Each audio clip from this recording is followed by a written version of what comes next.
Hi everyone, it's Michael, and today's video is based on a concept that I've been kicking around in my head for quite some time.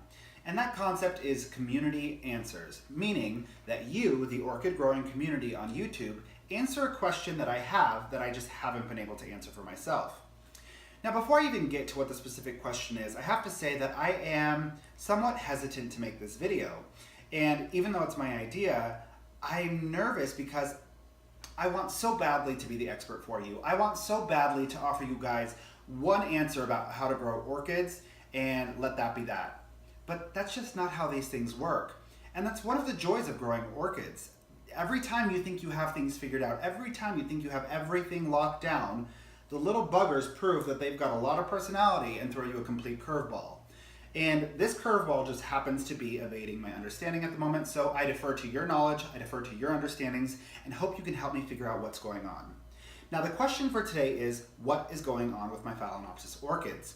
Because in the process of converting these, there is such an incredible variance in how they fare and what that process looks like.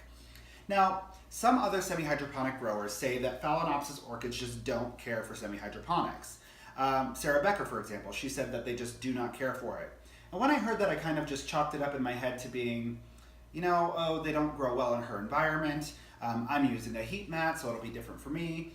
But mine are so inconsistent that I can't even say, well, phalaenopsis orchids don't like semi-hydro. I have lost, if you go back and look at my In Loving Memory videos, you can see that most of the orchids I've lost are phalaenopsis. So that seems to be a factor here. But when you look at the spread of how things are going, it's really inconsistent. So the phalaenopsis orchid, this is the keiki from my mom's plant that I burned with phalaenopsis solution. It's continuing to truck on just fine. It's putting out a new growth, and it seems to be enjoying semi-hydroponics. But the Mother's Day orchid that I got, this is number 10 in my collection. That was number 9 in my collection. This one just has never quite done well. It just never seemed to like it. It just is really, really struggling. By the same token, number 15 in my collection, this is the Phalaenopsis Sogo-Eugodon. It just seems to have deteriorated so much faster than other orchids. But when I look at the spread of other ones, like number 12, which I also burned with phalaenopsis, this one is just kind of going on with its life as if nothing's happened, and it seems to be really enjoying semi-hydroponics.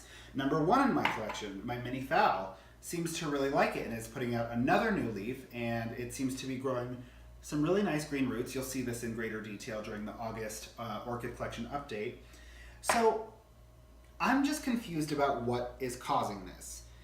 So just to give you a snapshot, they're all receiving the same care at the moment. They were all on a heat mat. They were all receiving distilled water that was unfertilized. They were all receiving, they were all given bright shade. They're all placed not in direct sunlight, but getting enough bright shade throughout the entire day. They were receiving fertilizer solution. These two are, of course, the ones that I'm using for my urea versus urea-free experiment. And these ones are continuing to receive fertilizer because, of course, that is the experiment. But I've discontinued it for the rest of them, and I've just switched to distilled water because I saw how much mineral buildup there was on the beads. I am no longer flushing with tap water because I was seeing so much calcium and magnesium deposits on the grow medium that I just knew that it wasn't the right fit. So now, what is it? Like, why? I feel crazy because there's such variance in how they're doing. The ones that I've actually actively damaged with phalaenopsis and over treating them seem to be continuing just fine, and the ones that were never bothered or never harmed in a similar way are struggling so intensely. So someone please just help me understand what is going on, because I'm getting frustrated with these guys, and I feel like I just continue to lose phalaenopsis at an alarming rate, and I have to accept responsibility for it. It's clearly something that I'm doing.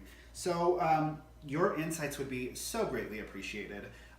Let me know what you think. As always, please leave any questions, comments, concerns, especially feedback, in the comment section below. And be sure to like, share, subscribe. Tell somebody who knows a lot about orchids and have them weigh in on it. I would love to know what everybody thinks. So thank you in advance for your insights. I appreciate you guys so much. I hope you have a beautiful rest of your day, and I will talk to you soon. Mwah! Bye.